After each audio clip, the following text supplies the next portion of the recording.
Well, good morning, Saints. It's time for Good News at 9 today, Matthew chapter 25.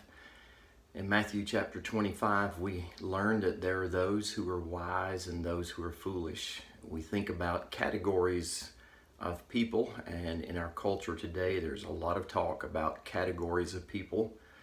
And we tend to divide people up according to race, gender, wealth. Pick a category. But there's a lot of divisions today, a lot of emphasis on categories. The Bible only understands two categories, those who are wise and those who are foolish. And we could further say those who are saved and those who are lost. And Jesus told a parable about those who were wise and ready for his return, and those who were foolish and were not prepared. So one of the things this teaches us is to continually be prepared for the return of Christ. Have you thought about that yet this morning? Think about it now. Today could be the day. We are to always be prepared for the return of Jesus Christ. How are we prepared to do that? Well, we read his word on a regular basis. We think his thoughts throughout the day.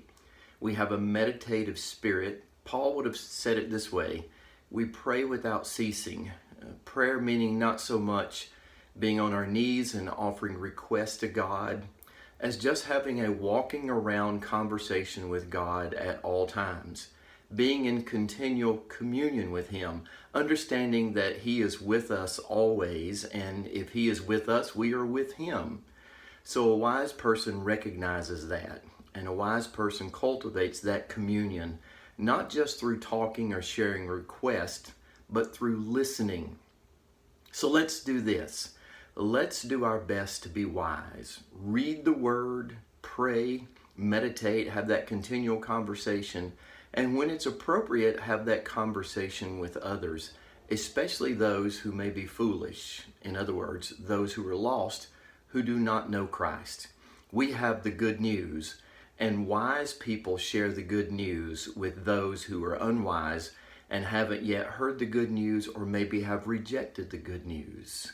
So let's be wise. Let's be ready for Christ's return, and let's do the things necessary to keep us aware of that at all times. You know what I say, get her done.